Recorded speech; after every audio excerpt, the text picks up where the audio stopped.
In the history of boating, many different types of boats have been made, but the inflatable has always been the starting point, the optimal start, for those who want to take the first step towards the world of the sea.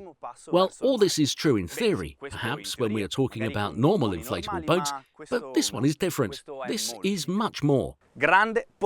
Big, powerful and sporty. This Maxi rib is the SEANFINITY R4.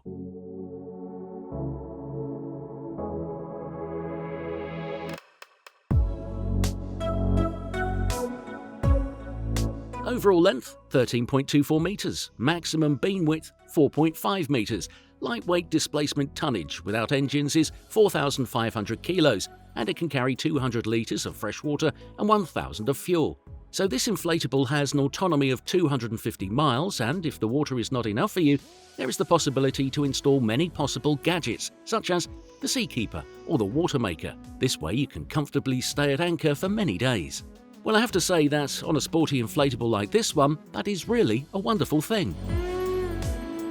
We've already discovered the soul of the SEANFINITY R4 in all the other models of the shipyard of Vincenzo Tuccio.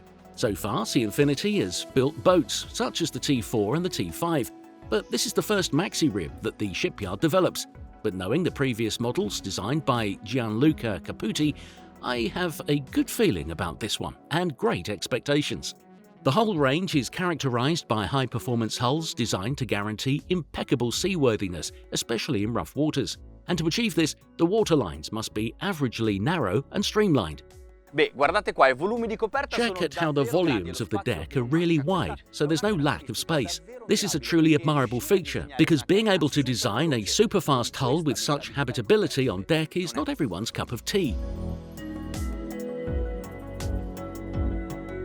When there's so much space, you must also think about how to use it, and here the choice is totally up to you, because there are many shipyards that offer to customize the product based on the customer's needs, but then the real options offered are always the same. However, on this inflatable, everything you see can be modified or conceived based on the true needs of the ship owner. This unit I'm about to test today has been set up with a large aft sun deck that extends all the way to the forward-facing seat of the external living area. It all can be covered by an awning mounted on 2 carbon poles. And to complete the seating area, the shipyard chose this solution. Some really comfortable poofs. But the hardtop and the bridge house are produced within the construction site and are entirely customizable even when it comes to their geometries. The standard hardtop is smaller, but the owner requested it this way, so here it is. This is the beauty of non-massive shipyards, meaning that the boat becomes a truly tailor-made product, created based on the needs of those who own it.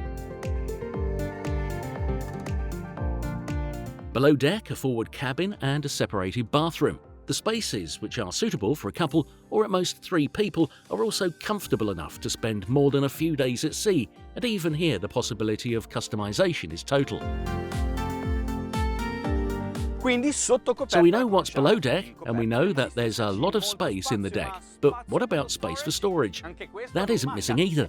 Keep in mind that this is just one of 2 Maxi lockers on the SEANFINITY R4. And this here is the second one. The aft locker is very large and spacious, and with all systems strictly in plain sight. Another large sun deck characterizes the forward area of the inflatable. Were you looking for a stylish touch? Well, here it is, the bow cleat. This is a true bow of an inflatable boat. I can't wait to really test this new model from SEANFINITY. Will their first Maxi rib navigate as well as the other models? Let's find out.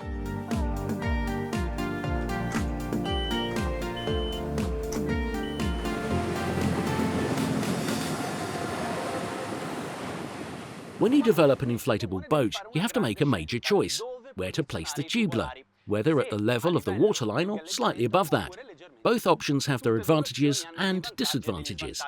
If the tubular touches the water, even when the boat is not moving, the inflatable will have less roll during the roadstead. However, during navigation there will be much more wet surface and therefore much more friction in the water. It is normal that on a sporty and performing inflatable boat like this one, they mounted the tubular higher than the waterline level. What does this mean? Well, first of all, that by having less friction, it needs less power at the stern to fly in the water, and while veering, the tubular bounces less on the water, allowing the inflatable to lean to the side so to end the veering.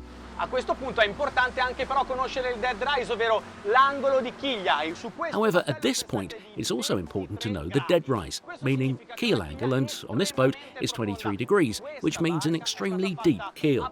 This boat was specifically designed to be able to navigate on any type of sea, and today we're going to test it.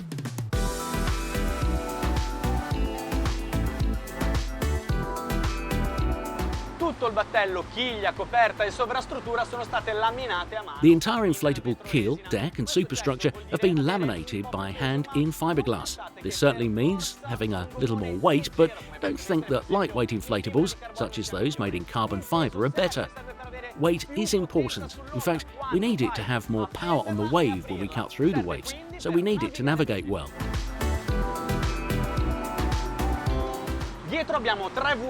At the stern we have 3 V8 Mercury engines with 300 horsepower each, but the maximum power that can be mounted on this inflatable is 3 450 horsepower engines. So, will our 900 horsepower be enough? We will find out very soon. First, let's bring it into cruising speed, which is around 35 knots. Fuel consumption is 70 litres per hour for each engine. Unfortunately, today the sea is flat. There's not much wave. Why am I saying unfortunately? Well, because such keels and with such inflatables, being able to navigate fast on a slightly rough sea is one of the most beautiful things in the world, trust me. But no worries, we'll go find some waves. Perhaps we'll even create some ourselves.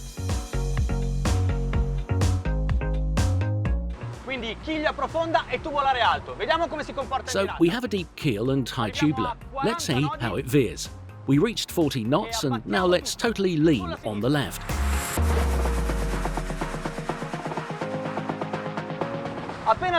As soon as the tubular touches the water, it starts to bounce. But that's the whole point. The actual task is that it has to support the boat when it begins to bend.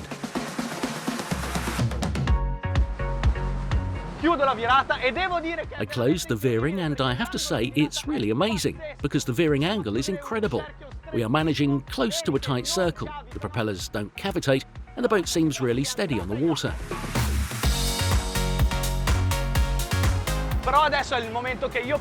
But here's the moment I like the most. That is when we really test what this new inflatable of SEANFINITY can do. The shipyard states that it can reach up to 50 knots, so today, as always, I have 2 main goals. The first one is to reach them, and the second one is to pass them. Gas, tutto aperto. Full throttle. We're already at 42 knots. Let's start working with the trim. The hull is starting to rise from the water. I feel it's a lot lighter, and the engines are roaring. 45 knots. With every wave, it feels like there's a cushion underneath. This hull is spectacular. 48 knots. More trim. Let's reach 40%, which more or less should be the right setting for this inflatable. 48 knots. We passed 50 knots, so the first goal has been achieved. So now, let's go for the maximum speed. 51 knots.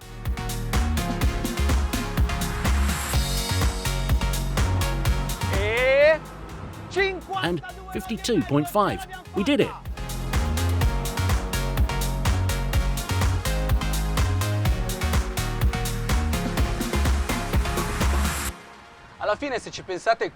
In the end, if you think about it, building a boat is like building a house. If the foundations are good, if the hull is good, then the boat will be great.